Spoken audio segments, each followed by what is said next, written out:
beleza? Então, a PEC acabou passando também em segundo turno.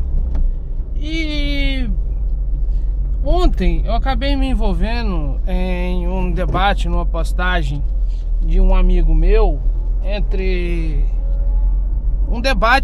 acabou acontecendo entre eu e um professor dele, em que ele criticou a PEC acerca de que a PEC 241 de teto de gastos iria limitar e cortar investimentos e repasses para educação e saúde.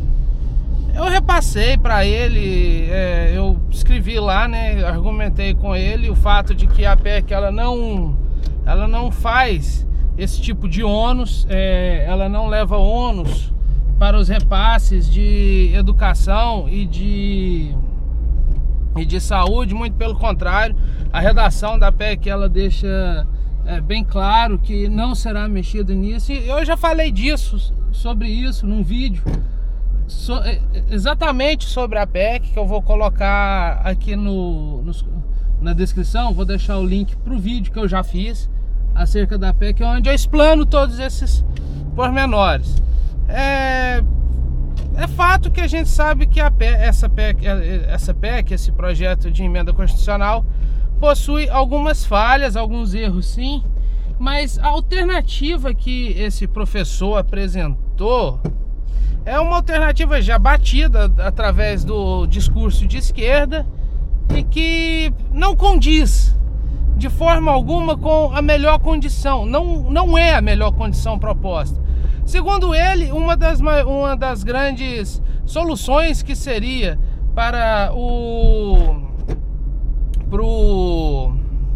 uma das grandes soluções que seria a taxação das grandes riquezas. Isso não funciona. Não funciona e não é de forma alguma a solução. Eu vou pontuar aqui, em primeiro lugar, o fato de que a taxação de grandes riquezas acaba gerando fuga de capital de dentro do país. Vai haver uma grande fuga de capital. O que é essa fuga de capital? Os empresários daqui vão começar a investir em outros bancos e vão pegar o dinheiro que eles colocariam, por exemplo, em bancos aqui e fariam esse capital movimentar, girar dentro do país. Ele vai sair do país girando assim em outro país, fazendo a renda girar em outro país que tenha um encargo menor sobre ele. Isso é fato que vai acontecer e não é ilegal. Isso não é ilegal, ok? Segundo ponto, taxar grandes riquezas, taxar as pessoas mais ricas, um pouco já é feito isso, porque o imposto de renda ele é proporcional, certo? O imposto de renda é proporcional, mesmo que seja uma porcentagem relativamente baixa, isso já existe. O imposto de renda é declarado proporcionalmente à renda que você tem, aos bens que você tem declarado, e aí sim é recolhido o imposto de renda. A gente falar em criar mais impostos, quando se cria mais impostos, isso nunca é a solução, porque no final das contas quem acaba sendo prejudicado é o mais pobre, é aquele que tem menos renda, o consumidor final, que é exatamente a pessoa de baixa renda. Porque quando se há taxação de vamos supor, aumenta mais o imposto. Hoje a gente tem no Brasil cerca de 93 impostos diferentes, desses os quais mais ou menos entre 13 a 20 impostos afetam diretamente o consumidor, que acaba sendo mais pobre. Um exemplo de como esse efeito cascata funciona. Você taxa a grande riqueza. Vamos pegar que essa grande riqueza é de uma indústria. Essa indústria ela vai repassar primeiro esse imposto a mais que ela está pagando, ela vai recuperar através do reajuste do preço do seu produto final.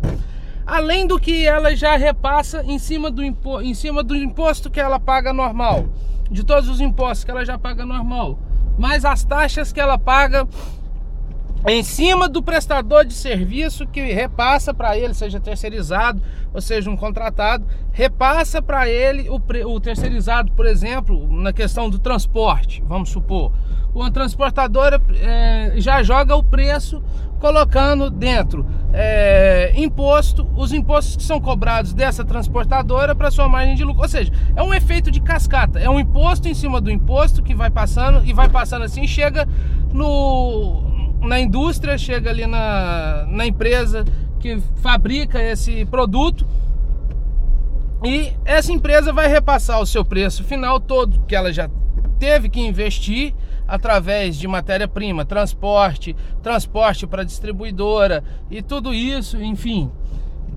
mais o imposto que é pago do seu funcionário, mais o dinheiro que ela investe no funcionário, e acaba repassando isso tudo para o preço final. Chega no comércio, o comerciante já está pagando toda essa carga de imposto que é embutida dentro do preço que ele compra do produto. É óbvio que ele compra o produto mais barato do que o preço que ele repassa, justamente por isso, porque aí ele vai colocar mais os impostos que ele paga, né, além da margem de lucro dele, óbvio, porque ele é um comerciante, ele depende daquilo para viver. Isso é independente, desde o vendedor de pipoca da esquina, ele é um pequeno comerciante, ele é um comerciante de pipoca e ele tem todos esses encargos que ele repassa, ele precisa tirar a margem de lucro dele, até os grandes empresários, as grandes redes de supermercado, loja de roupa e eletrodoméstico, enfim, tudo aquilo que a gente necessita para poder viver na sociedade como é hoje. Então, ou seja, taxar as grandes riquezas da forma como é feita acaba gerando essa fuga de capital. Taxar as grandes riquezas, você inibe com que esses empresários mais ricos comecem a gerar mais emprego, e assim o capital no país não gira, acaba tendo uma queda econômica por falta do giro do capital dessas grandes riquezas dentro do país, que estarão girando em outros países, onde porque eles enviarão o dinheiro para outros bancos, nos chamados paraísos fiscais, onde a tributação é menor, onde os encargos tributários são menores para ele, que é mais rentável, muito mais rentável para ele manter o giro do capital dele em outro país. O risco do país nosso vai aumentar. Então, não é viável de forma alguma fazer uma taxação acima daquilo que é feito. Primeiro ponto. Segundo ponto, o maior algoz do pobre é o Estado. Então, quanto mais você infla esse Estado, quanto mais você está inflando, quanto mais você está inchando esse poder estatal, segundo o molde marxista, você está entregando na mão do algoz o machado para ele cortar a sua cabeça. E não faz sentido você se colocar debaixo de um jugo que você não irá suportar de forma alguma. Por isso é importante observar que mesmo que não seja a melhor das circunstâncias, o melhor dos meios de se controlar esses gastos, essa PEC é fundamental que ela entre em ação justamente por isso. Ela necessita ser revisada em alguns pontos que eu já esclareci no vídeo anterior sobre a PEC. Precisa ser revisados esses pontos, refeita essa redação. Agora no Senado, provavelmente, como passou da Câmara dos Deputados, no Senado provavelmente terá a oportunidade de ser revisados esses pontos, mas manter os investimentos, o teto máximo de investimento sempre abaixo da inflação, do nível da inflação, é de suma importância nesse momento, porque você não vai estar contribuindo toda a arrecadação tributária, você não vai estar comprometendo o PIB interno, tudo aquilo que foi arrecadado, tudo aquilo que foi gerado em termos de riqueza, você não vai estar comprometendo naqueles gastos que estão acima da capacidade de pagamento do governo, certo? Hoje a gente tem 66,2%, uma margem de erro aí, porque eu não tenho o número de cabeça, mas é acima de 60%, 66,2%, por aí. Hoje, 66,2% do PIB, do PIB, ele está completamente, como que eu posso dizer, comprometido com a dívida interna, só para pagamento de juros da dívida interna do governo. O prospecto, caso essa lei não, caso não haja uma limitação máxima, uma limitação de teto, o prospecto é que a partir do ano que vem chegue a 72,5% o comprometimento do PIB interno só com o pagamento de juros. E à medida que vai se aproximando, vai aumentando esse comprometimento, à medida que isso vai aumentando, a gente vai chegando num risco país enorme, porque vai chegar num ponto que não vai ter dinheiro para pagar todas as dívidas, e aí a gente vai ser necessário começar a pegar dinheiro emprestado com o Fundo Monetário Internacional, e a gente vai afundar de novo numa dívida externa. A gente vai ter, além da dívida interna, também a dívida externa para pagar com um dinheiro que a gente não tem. E o risco de a gente entrar novamente naquela era horrível que a gente tinha, pré-Plano Real, onde existia inflação de 500% a 900%, é muito grande. A gente já está com um nível de inflação muito alto, porque o governo é obrigado a imprimir mais dinheiro para poder pagar as dívidas, para poder fazer os investimentos e tudo mais. O descontrole foi total, a ponto de ter sido necessário fazer cortes fundamentais em educação, em saúde, em várias áreas de investimento e de planos sociais ficaram paradas desde o começo do ano, só agora estão começando a se reerguer. Além, é lógico, dos encargos públicos, como por exemplo as estatais dependentes e os repasses estatais não dependentes, que também recebem investimento do governo, pagamentos de honorários e pagamento de repasse para gabinete, todas essas coisas aí. Então, ou seja, o problema não está nas grandes riquezas, porque as grandes riquezas fazem girar o capital dentro do país e fazem com que se gere empregos.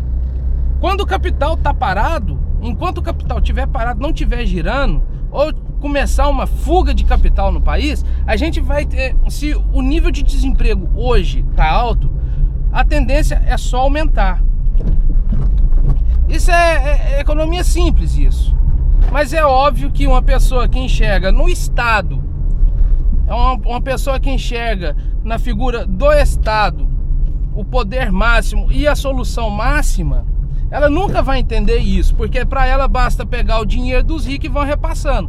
É aquela grande máxima: o socialismo é bom enquanto tem dinheiro, depois que o dinheiro acaba, aí o socialismo não presta. Isso é fato. A gente está com um exemplo muito grande do que está acontecendo na Venezuela, que é o nosso vizinho, e que hoje está tendo um protesto em massa dentro lá, porque eles estão com falta de comida. Eles já chegaram nesse ponto de faltar comida. A população de um país está passando fome, justamente por isso. Tentaram implantar um sistema que não dá certo.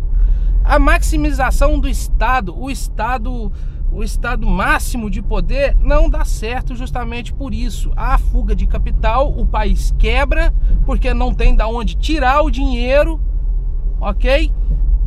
Chega uma hora que a farra acaba. Então, essa é a minha resposta. Essa taxação das grandes riquezas é de longe a pior opção